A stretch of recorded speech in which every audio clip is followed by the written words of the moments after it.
Welcome to Medic Guide 2.0. I thought my first guide sucked, so I decided to make this one. This guide is going to correct all of the mistakes in my last one, as well as I've learned a lot more.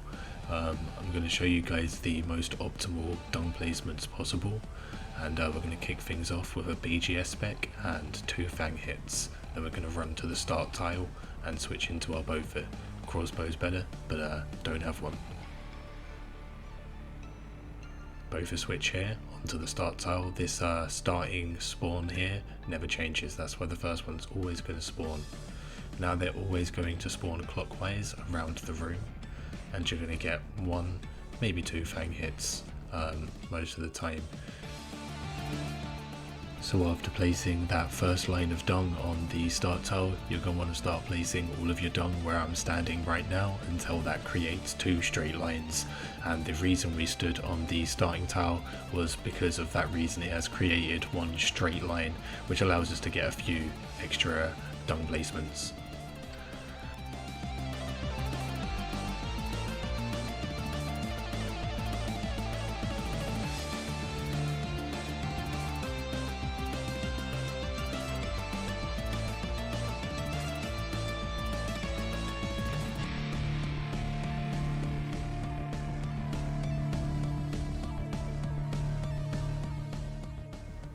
Okay, now to explain the blue tiles behind me.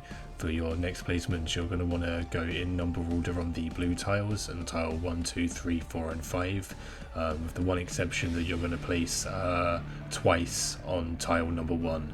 You'll get 2 placements on tile 1, then 1 placement on tile 2, 3, 4 and 5.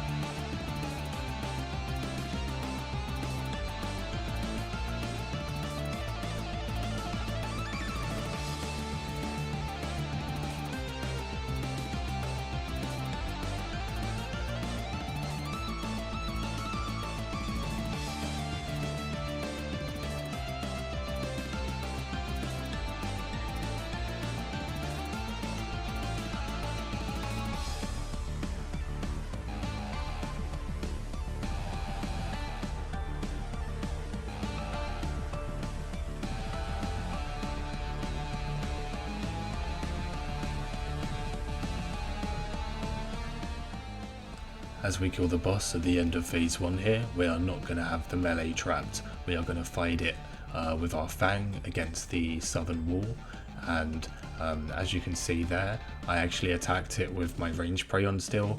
It actually can't get an attack off for the first 2 or 3 game ticks after it spawns, so you're totally fine to keep your prey range on for the ranger until you're out of range from it, and put your melee prey on when you reach the wall.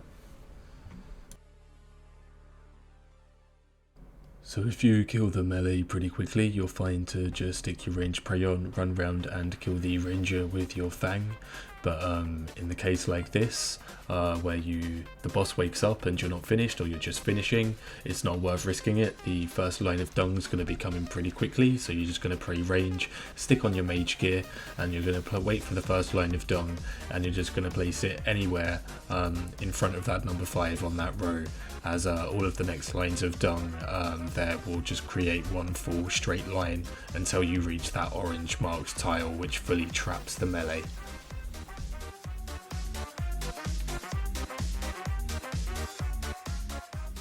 So as the ranger dies at the end of the phase here, you're going to want to start clearing out the little scarabs here with blood barrage. And there's 2 important reasons for doing that. One is to get some HP back, and the other is because there is a maximum cap of them that can be in the room at any one time, and that is 6. But if there happens to be less than 5, you will get another egg phase like the one that's just popped up in the room here, and these egg phases actually replace a dung attack, making it much longer until your next dung attack is due. As well as that, you can actually get a guaranteed blood barrage by blood barraging the medic swarms that are going around the room.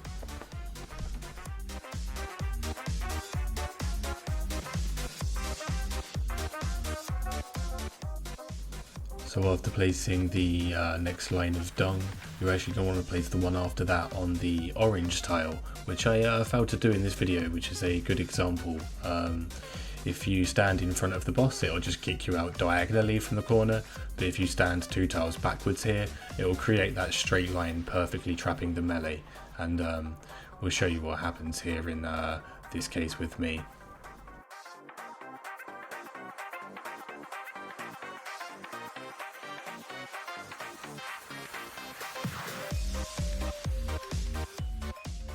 So as you can see, I didn't make it back to that orange tile in time, and I've cut the corner off for myself, which is totally fine. We have plenty more tiles to use in this method, but if I had have made it back to that orange tile in time, we would have started using the purple tiles and placed on tiles 1, 2, 3, 4, then 5, which would have perfectly filled that gap which we can no longer access.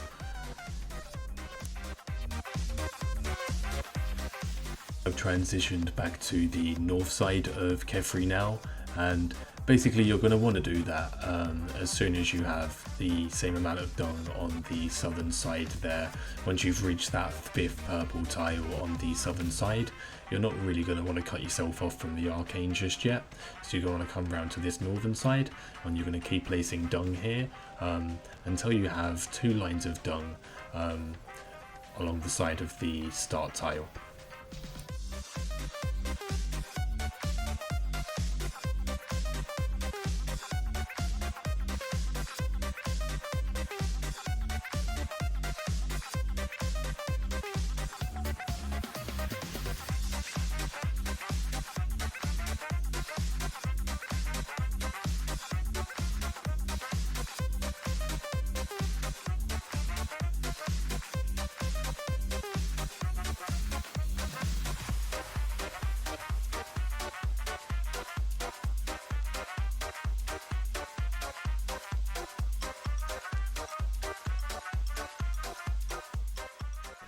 So now you've got your straight line next to the marked tile, you're going to want to use the blue tiles again in the same way we used the blue tiles before, except from this time you're going to get 4 placements on the number 1 tile total, and then just 1 placement on tiles 2, 3, 4 and 5, and I've marked tile 4 red because they're kind of in reverse order, just to kind of make it obvious where tile 3 and 4 truly are.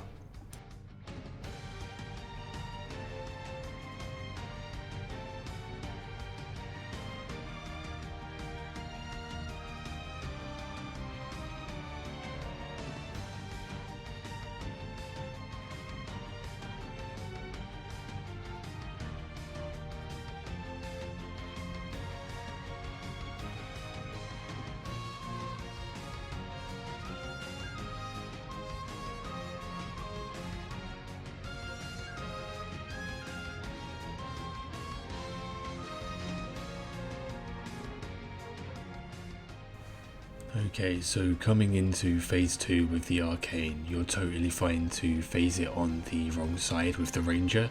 Just make sure that you get round quickly and throw some DPS on the arcane. Once the arcane dies, hopefully you've got some space left. Like you can see, I've got a corner left to still melee with the fang. If not, you are totally fine to just mage from out of range, but just be very aware that if Kephri does wake up, you're going to want to run in front of the ranger where I am now to get that first placement of dung after Kephri wakes up in the corner, so you don't cut the room off from yourself.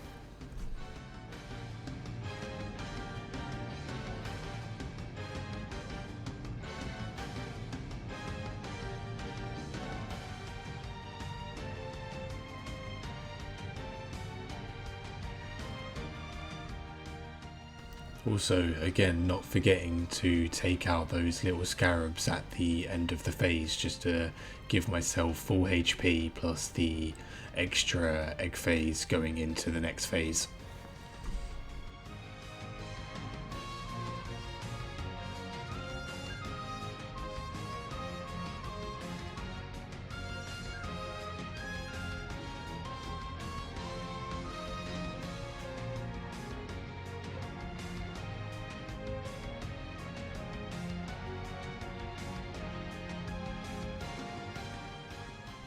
For the next 3 dung placements, it doesn't matter where you stand from north to south, it is going to create 3 straight lines until we reach the purple set of marked tiles, at which point we are going to follow those marked tiles in number order for each of the dung placements.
So as we finish on tile number 8 on those purple marked tiles there, that is going to create a perfect straight line for us to stand on the corner of Kephri and do almost the same as before and create a full straight line, and once that catches up with us, we're going to follow on the blue tiles again.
So that about sums up the guide, guys, and unlike a few of my other guides, this one was a lot of hard work to not alone develop the methods but also make the video.